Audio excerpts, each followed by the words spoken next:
ఈ వీడియోలో మనం పూర్ణాంకాలలో అమరికలు అంటే ప్యాటర్న్స్ ఇన్ హోల్ నెంబర్స్ గురించి తెలుసుకోబోతున్నాం. ముందుగా పూర్ణ సంఖ్యలు అంటే ఏమిటో ఒకసారి గుర్తుకు చేసుకుందాం. పూర్ణ సంఖ్యలు హోల్ నెంబర్స్ అంటే మనకి ఎక్కడి నుంచి మొదలవుతాయి? సున్నా నుండి మొదలయ్యి 1, 2, 3, 4 అలా మొదలైనవి. ఈ సంఖ్యలను మనం వివిధ విధాలుగా అమర్చవచ్చు. ఈరోజు మనం సంఖ్యలను చుక్కల సహాయంతో కొన్ని సాధారణ ఆకృతులుగా ఎలా అమర్చవచ్చో చూద్దాం. మనము చుక్కలను గల్ల కాగితం గ్రిడ్పై అమర్చేటప్పుడు అవి యాదృచ్ఛికంగా కాకుండా ఏదో ఒక క్రమం లేదా నమూనా ఉండేలాగా అమర్చాలి. ఇప్పుడు గల్ల కాగితం గ్రిడ్ తీసుకుందాం. ముందుగా సంఖ్య 1తో ప్రారంభిద్దాం. గ్రిడ్పై ఒక చుక్క ఉంచితే అది ఒకే ఒక చుక్కగా కనిపిస్తుంది. ఏంటిది?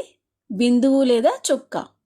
అదే మనం 2 చుక్కలు ఉంచితే అవి ఒక రేఖ ఆకారంలో కనిపిస్తాయి. తర్వాత మనం 3 చుక్కలు ఉంచినట్లయితే అవి త్రిభుజ ఆకారంలో అమర్చవచ్చు. చివరిగా 4 చుక్కలు ఉంచితే ఇది ఎలా కనిపిస్తుంది? మనకి ఒక చతురస్ర ఆకారంలో కనిపిస్తుంది. ఈ విధంగా మనం బిందువులు లేదా చుక్కను గల్ల కాగితంపై అమర్చినప్పుడు 1 చుక్క ఉంటే అది బిందువు, 2 చుక్కలు ఉంటే రేఖ, 3 చుక్కలు ఉంటే త్రిభుజం మరియు 4 చుక్కలు ఉంటే చతురస్రం. ఇప్పుడు ఒక ప్రశ్న, అయితే మనం ప్రతి సంఖ్యతో ఒక ఆకారాన్ని ఏర్పరచగలమా? చూద్దాం. 0ని తీసుకుందాం. 0 అంటే ఏంటి? అక్కడ ఎటువంటి బిందువులు లేవు. అటువంటప్పుడు మనం ఎటువంటి ఆకారాన్ని ఏర్పరచలేము కదా. కాబట్టి 0ని తొలగిద్దాం. తర్వాత 1ని తీసుకుందాం. అంటే ఒక బిందువు ఉంది. ఒక బిందువు ఉన్నప్పుడు అది కూడా మనకి ఎటువంటి ఆకారాన్ని ఇవ్వడం లేదు.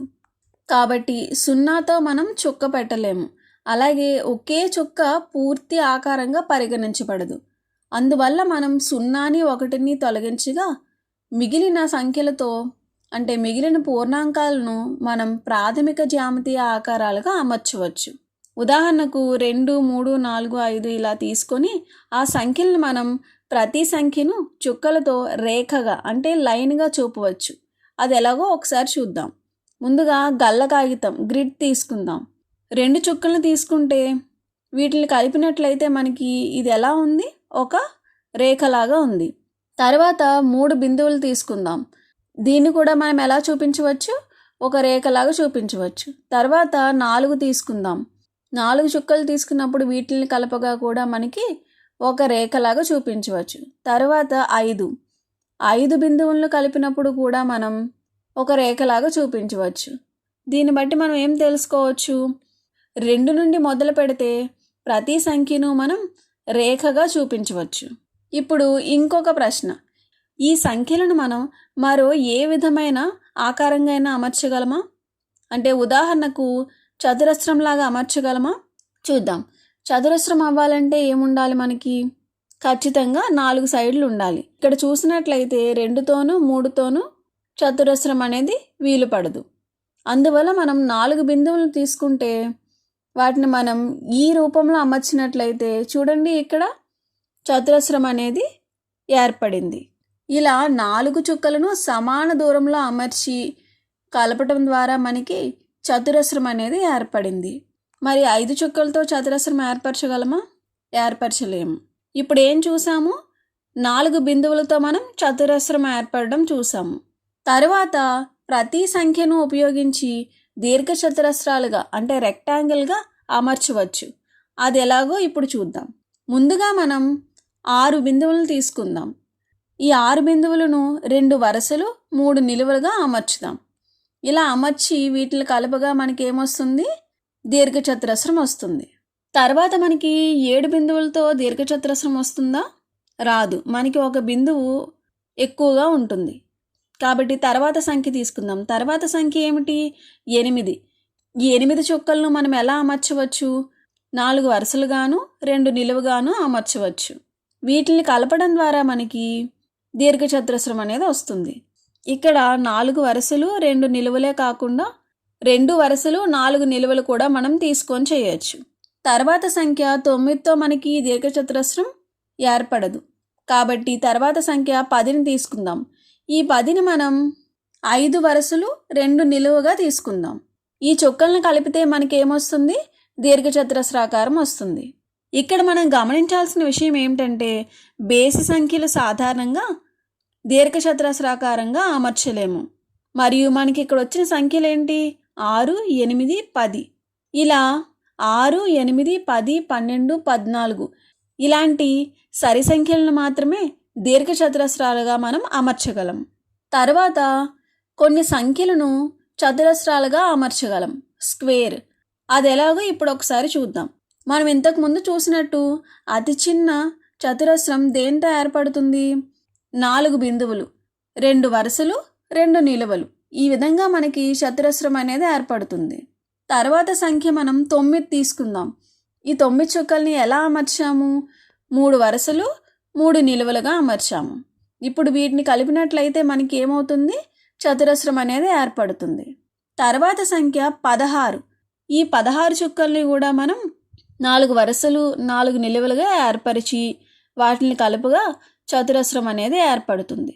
ఇక్కడ ఒక క్రమం ఉంది. అదేంటంటే 4ని మనం ఎలా రాసుకోవచ్చు? 2 × 2. అదే 9ని 3 × 3. అలాగే 16ని ఎలా రాయవచ్చు? 4 × 4 అని. ఆలోచించండి, తర్వాత చతురస్రం ఏమై ఉండొచ్చు? అవును, 25 అంటే 5 × 5.